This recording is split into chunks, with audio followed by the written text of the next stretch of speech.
Hello, and welcome to Spotlight on the Arts. I'm Bill Hirschman, founder of Florida Theater on Stage.com. This TV show was created by Iris Acker, who is known as the Grande Dame of South Florida theater. Unfortunately, Iris is no longer with us, as she passed away last September. This program was one of many that she had already scheduled, so it's our honor to continue her legacy and keep the show going. As a tribute to Iris, let's get on with the show. I want to introduce our panel for today. Michael McKeever is an award-winning playwright, designer, actor, and a million other things. Karen Stevens is an award-winning actress and a writer as well. Before we introduce our special guests today, I want to share with you this short video clip. It begins right now, men. Tonight.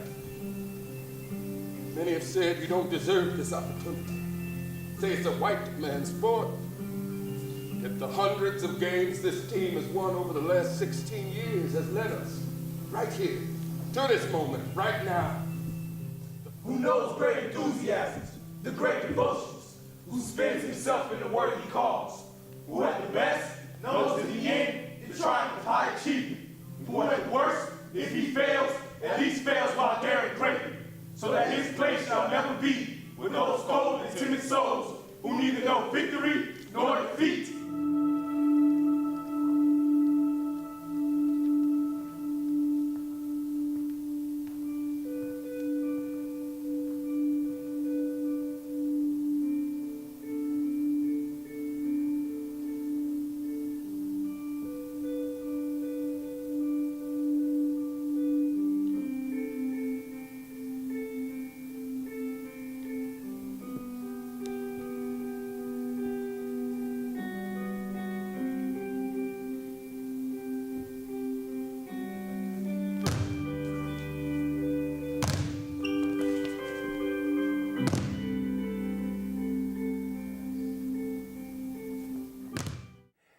So what you just saw was from The Kings of Harlem, which won 4 Carbonell Awards last year and was one of the most impressive productions that entire season from anybody.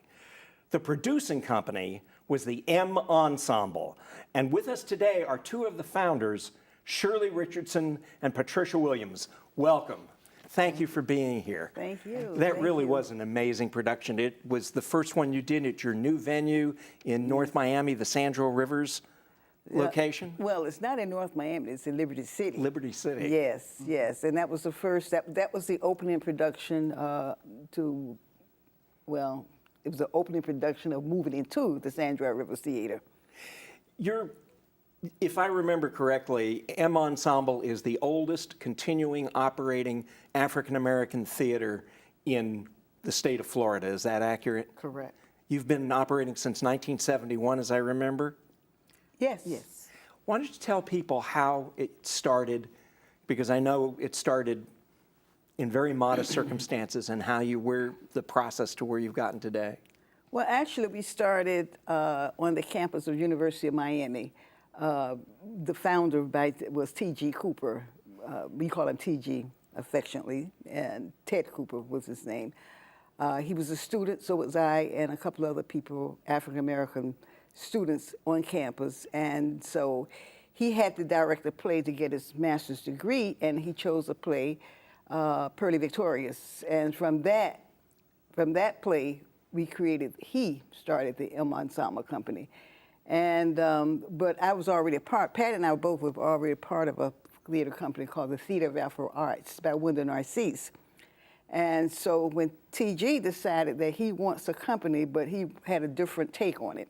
He was about commercial. And so we thought about getting paid. We're going to get paid, you know. And he says, yes, that's the ideal. You know, and so, you know, he was very aggressive, you know, and very passionate about the theater. And so Pat, we knew each other from the Theater of Afro Arts, and so she wasn't around at that time until she found out that TG was around and he's wanted this company started. So she decided we had to make the decision to leave TAA and go along with Ted, and so that's what we did. Pat and I have been friends from the Theater of Afro Arts, and so, you know, she kind of came on board, and so we all got on board and became a company. And all the plays were original plays. T.G.'s wife wrote the plays, and so we did them. We did them in churches, we did them wherever we could do them. You said earlier that one of the reasons for that is that when you started, there was not a large number of plays written by African Americans, except, of course, Lorraine Hansberry's Raisin in the Sun and a few other pieces. You had mentioned that that posed a problem and it forced you to find your own material. Can you talk about that? It wasn't that it was not enough writers. There were plenty of writers. They just weren't published works. Okay. And, you know, other than Lorraine Hansberry, Raising the Sun, and another one I'm not even so sure of, but there were just not, you know, when we became a member along with Theater of Afro Arts for years, long before TG came on the scene, we took part in a coalition called this, what was the? Southern Arts Coalition, Black Arts Coalition Right. Alliance. And Like an groups from the alliance. in the southern region of the United States. So we would meet every year, twice a year rather, and we would put on productions. You know, we would meet at a college campus, we would meet at another theater company that's somewhere in Alabama or Louisiana, Arkansas, and it was always during the holidays, like the you know, a holiday, a Thanksgiving holiday or something like that. And so we would put on production. We got to see other works that were not published. So we built this pipeline. You know, I'm gonna send you my script, and you know, we're gonna do this play. So there were that's how we got a hold of plays. Actually, that's amazing. So that's how you found new work, was through this Yes, coalition. and still doing it today, believe it or not. There's still a lot of unpublished works out there, good works by African Americans, but they're just not. Some just refuse. Like Leon, he refused to give Samuel French Kings of Harlem. He was the one who wrote and directed Yes, he wrote of Harlem. Kings he of refused Harlem. to give that. That's such you know, a wonderful script. Why won't he, may I ask why he won't give the... I don't know. Maybe he could do some control. I don't know. What do you think? I think he wanted to control his own works. He likes to direct them. What he writes. I don't think he allows other people to direct his shows. No. That's why when we did Kings of Harlem, he brought it down. And he just likes to control his own works. Well, we saw Kings of Harlem at the National Black Theater Festival. We knew this is a show that we wanted to do. So, because it was so powerful. And so we spoke with him about bringing it here. And so he gave us a figure, you know, for the whole cast. And we said, oh my God, we can't do that. You know, that's a lot of money, you know, putting people up and, you know, it was just a lot of money. And so, you can only do it 2 days, you know, that's it. So we convinced him to come to Miami and build a Miami cast. And he was kind of skeptical, but in the end, he was glad he did. I was going to say, he has to be happy and proud of that final product. I think. Terrific show. He didn't think that we had the type of talent that the New York and California actors that was in his production. But when he came and he auditioned them and he trained them, because he directed it himself, and he was amazed. We have great talent here in No question Miami. about it. I completely agree. Yeah. What does the M stand for? Ooh, that's a long story. I always wanted to ask. I know Everybody asked that. that. Well, you know, when Ted started the company, the M stood for his daughter Maria. So when he left the company in our laps and went back to Washington, D.C. To take over the finance department at Howard University, and so we were left there with this name, and we didn't know, you know, how are we going to tell people this is Maria's company? Right. So we just created our own we just changed the meaning of it. And so when people ask us, we say, well, we thought about Miami, that was too dull. We say, well, we say what, magic, mystery, everything and positive movement, and movement. And so why you say that? Well, it's magical that we can put something on stage, a little bit of money we got. Mystery, we never know what we're going to do. And movement, we always on move. We move from one place to the other. Well, let's talk about that. You've had a number of different locations over these past these many years. Talk about that, about where you went after U of M to the next location, just to give us a history. When TG left us, he left us with a building. You know, the first time we ever had a building. And it was a little warehouse next to the beauty shop. The lady owned the beauty shop, and she had the little warehouse, and we took everything out and converted it into a little small theater space, you know, and we stayed there.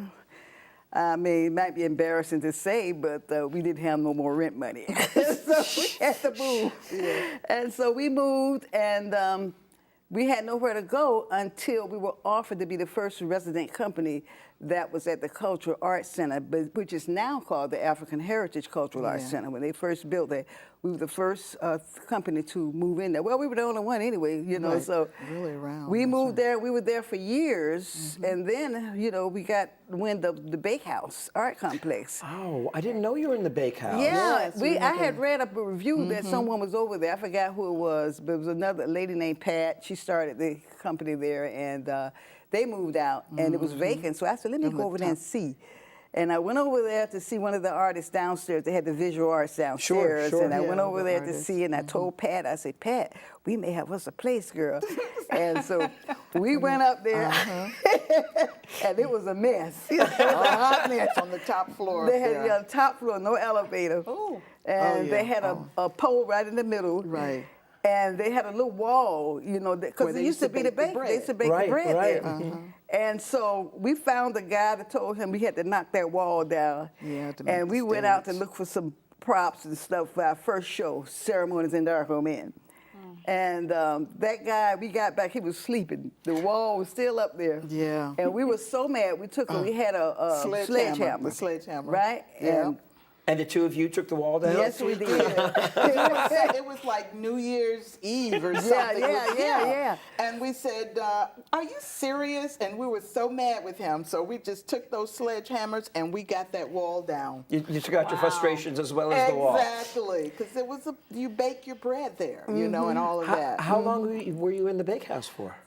I would say 4 years. About 4 years. About 4 years. Yeah, because they didn't have an elevator for people we came with wheelchairs. So we didn't have a way to get them. We used to have to pull them upstairs on those stairwells. Lift them in the chair. And lift them in the chair. The elevator wouldn't work. Wow. So we did that for a while. And it just got a little bit. I'm sure. You know. But it was beautiful because you could open the back door to the where our office was. Yeah, our office like a was little back terrace there. out there. It was like a terrace, the rooftop. So it was a beautiful space, but it just, you know, for the disability, having someone come, that was really, Sure. So where did you end up after the Bakehouse? This is Well, fascinating. after the Bakehouse, we went to, I think that's when we went to, where, West Dixie? Yeah, West Dixie. We went to West Dixie. We were there for like 14 years. Right, I remember that. We were That's there yes, for- yes. We thought, it was like a little room, Right. you know. We went looking for the space. We had a realtor helping us out, and we found, I saw it, I said, Pat, I think we got a place. It was a little corner store. And so we were just going to have an office there, really. And then, Pat, you said what? I said, yeah, we can do a theater Because here. the man showed us this Mr. Escurtis. Yeah. Mr. Escurtis, he was a wonderful one. He owned that. that whole shopping center, the Colonial And so he Shopping says, Plaza. he opened up another little door, because we had a little room there, another little kitchen area with a bathroom, and then the little office space. And then he opened up another door, like a big old room. Like he said, this is where I store my stuff at when I'm putting people out the shopping center. And he says, what about this room here? You want me to throw it? I said, yeah, throw that in. We'll take that. So he said, okay, y'all can have this room too. And so Pat looked at it and she says, oh, we can do some theater. And I said, in this little room? And she said, yeah, I've been to the beach and I've seen some shows in there, little Even rooms. New York, they have them little theaters sure, in New York. sure. I've been, you know. Yeah. Well, I got to tell you, you made that little space work. You had seats. I remember the stools in the back. It was great. Oh, yes, It was we great. had the seats. We had this guy, Marcus Smith. Marcus Smith. He was a set designer. He built us a stage. And then we were able, as money came in, we were able to buy some nice seats. So we built seats, you know, there. And it was, so we call it the Actors Studio. Right. And then you went to another county-owned building, right? Then we went to, where did we go then? We went I think after we left there, we went to the Light Box. Yeah, That's we went to the right. light box. Right. We went to the light Benson box. came to us with said, why don't you come with a with plan. us, you know? Right. And we, with that plan, and we says, we thought about it, and we met on it and everything, and we saw this facility. It was like a black box that we could do our theater, because our space, we were limited to certain productions that we wanted to do. So then Shirley and I decided to move in there. But you know, it's always difficult when you're sharing a space with someone. But how did you, this has always made me wonder, how have you kept your audience when you move from place to place? Because there's another I know there's another two places on that list Absolutely. yet Well, to they come. follow us. How do you keep an They always audience? follow us. Even people now that come to our new facility say, I've been following you since you were at the Bakehouse, when you were on West Dixie. We have a mailing list that we continue. I think our mailing list is about 20,000 by now. Wow. Yeah, about 20,000. So we mail it and they come out, or word of mouth. Ensemble is over here now. Ensemble is there. And people come up to us to every one of our shows. I've been following you all since you were at the Bakehouse, since you were on West Dixie. And we're amazed by that. You know, they may not come to every show. But one place they wouldn't follow, that was down south. Oh, yeah. They wouldn't when go down there. south, we did. That Yeah. The was Miami-Dade too far. Cultural Arts Center the down in. commissioner asked us to bring some shows down there. Right. So we did go It's down just too there. far south. Yeah, too far. We had a busload of people to come, but it was just too far south for our audience. Right. Yeah, with all that traffic and, you know, sure. the road work and just a lot of stuff, you Cutler know, Ridge, headaches. yeah. Yeah, Cutler Bay. Cutler Bay. Yeah, Cutler Bay, and we did 2 shows there. I remember. It was good. Knock Me a Kiss, and Right. there's another show, and yeah. But it's a sweet space. It's just so far south. Yes, yes. To constantly be struggling for space that's more adequate, and how have you managed to maintain your vision while searching for that perfect space and dealing with fundraising and monetary issues that a lot of small theaters deal with all the time? How have you been able to maintain your vision for the Ensemble, and how do you see yourself maintaining it going forward? It's the magic in us. Well, we are magic people. We just do it. We just make it happen. We find money some kind of way. We find it. We have to come out of our pocket sometimes. We had to find money to make it happen because it's, you know, it's just about the passion that you have for the work itself, you know. And the mission is to, you know, put it out there, you know, make the artists and the writers and give them visibility. That was important to us. And so, we could have easily backed away and say, oh, we're tired of this. This is too much work. But you just couldn't give up on it, you know, especially after TG died. It was just like, oh my God, no, we can't. We got to keep this going, you know. But it's work. It took a lot of work. You know, we learned how to be fundraisers. We learned, we were on stage. We were not used to running no theater company. We were actors. You know, we had fun. And then the fun ended. Well, now you've got this beautiful venue that you have as a home base in this beautiful center. Is it easier now, or does the struggle continue? You want to answer that question? I think in theater, you're going to always have struggle. It continues. But it's easier now. It relieved us a lot because we know we have a permanent home now as long as we want it. We have an agreement with the county for over 30-year agreement, and then for renewal. And so it's a little easy, but still it's a struggle because there are productions that we still want to do. And it takes funds. So we're still struggling in that area to do that because we still haven't met the things that we really want to do, the type of productions we're doing. We're getting there. Like what would you like to do? Where would you like to go? Well, you know, we want to do a whole season of all musicals. We would love to do that. But, you know, with the musicians and all of that's a very expensive, you know. So that's some of the dreams that we have, you know, but we're fulfilling a lot of our mission, and that's the whole thing, our mission statement, providing and promoting the culture, our African-American culture. I want to ask you about that very specifically. We did a long interview about 2 years ago, and I remember one of the things that you talked about is that while you weren't dissing certain kinds of work that's aimed at an African-American audience, that you wanted to do something that appealed to, quote, intelligent audiences. That's one of the things you said about why you have already been through the August Wilson cycle once and you're now starting it again. Talk a little about this search to serve an intelligent audience that you think was being underserved before you were operating. We want to be able to have something for everybody. Okay. The first show we did, we opened our season up with Sassy Mamas, and we were critiqued on that, saying that, you know, it's urban theater, it's that, it's this, it's the other, but it was a theater that brought a lot of people to the theater who have never, even though it was kind of funny kind of play and it felt like an urban play, but it had a message to it, you know, and it spoke to certain people and older women who like younger men. And so it spoke to that audience, and it brought out a lot of people to the show. So we realized that, you know, we like August Wilson, and we always we always have August Wilson, you know, on the agenda.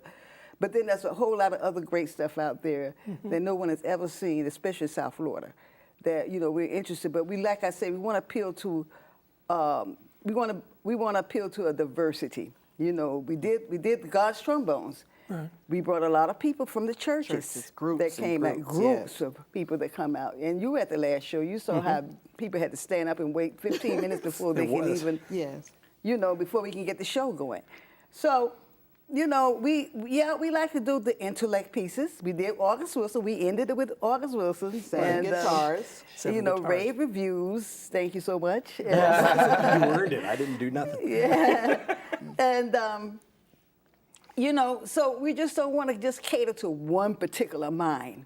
Okay. We want to cater to different minds. I have to say, listening to both of you talk now, it's amazing to think that you've been doing this since 1971 when you still have this amazing passion. Just talking about what you talked about, how do you keep that going? I would be exhausted by now, and yet you both have this enormous energy and this great passion. How do you keep that up? Well, Shirley and I, we came some years ago and said, you know, this is bigger than both of us. This is something that we have been committed to. We have to do it. No one else is doing it. So we have to keep that, like that mission statement. It goes back to our mission statement, to promote and provide, you know, our culture through our own history. And that's what we decided. Wow, this is because we sacrifice a lot. We have in the past, you know, our own funds and everything when the grants are slow coming and there's no money. So we know it's bigger than the both of us now. Yeah. Are classes a regular component of the Ensemble, community classes, teaching younger people or bringing them into the theater? Well, it had been when we were at the West Dixie Highway. We had an ongoing Saturday program, an after-school program going to the schools. But now that we're where we are, we had our first children after-school program for the kids. Very good program for the young kids, where they learned percussions, they learned dance, they learned theater. So we had 3 different components that the kids participated in. And these were kids who had never been on a stage. They were shy kids. They were, you know, but they got that opportunity, that experience, and they became very excited about it, especially their parents. So that's something that will be ongoing. We're going back to the schools, and we're going to be doing some workshops. We're sharing space also with Fantasy Theater Factory. Right. So, you know, we have to kind of like gauge the timing and all of those kinds of things, so, you know, everybody has have some opportunity to do something in the space. And we've known for our theater because a lot of our actors grew up in the theater. Keith Wade, are you familiar with him? Of course, sure. He grew up in our children's theater, and we can go on and name the people. Our stage managers, Heather Hampton, she grew up in the theater doing that. 8 years old, 7 and 8. Oh, wow. Yes. So now look at them today. So we know our children's theater really works. Shirley is a great promoter of that. She starts that.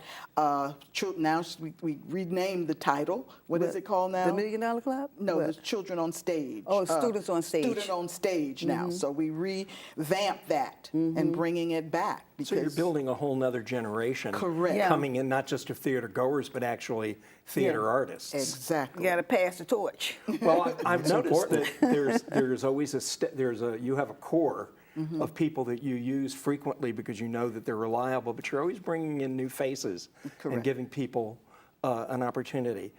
A couple more things. One is, what is it that they can never take away from you, that you can walk around with your head held high and you are genuinely proud of, that no one can knock? For me, persistence. You can't take persistence. I'm just determined. If you tell me no, I'm going to keep going on till you say yes. You know, that's persistence. Ms. Patricia? Yeah, well, I think dedication and preserving the culture. I think that, you know, they can't take that away. I will always continue to enlighten others of our culture. So one thing really crucial before we run out of time is tell people what your website is, how to get a hold of you, how to contact you, how to find out more. Okay, we're the Ensemble Company, the oldest Afro-American theater company in South Florida. You can get some more information about our productions that's coming up for the season by logging into www.theensemble.com. That's M as in Mary. Right. Right? M as in Mary. Magic now. It's magical. Motivated. Motivated. Magic. Yeah. Mystery movement.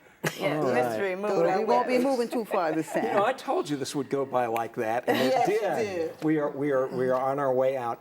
We are so grateful for you well, guys we are. coming We here. are too. We could go another half hour without trying. Then some. But unfortunately, we have to bring the show to a close. I want to thank our panelists for taking time out of their busy schedules to be here. All our panelists are volunteers because this is a community program. But I want to thank you, the community, for being with us today. If you want to find out more about Spotlight on the Arts, please subscribe to our newsletter or just drop us a line and let us know what you think. Our email address is spotlightonthearts@browardschools.com. And don't forget to check out my favorite website, that's what it says on the teleprompter, floridatheateronstage.com, where you can read reviews and you can see a long schedule of what's coming. But most important, please, as Iris would always say, just go to the theater. And we'll see you next week on Spotlight on the Arts.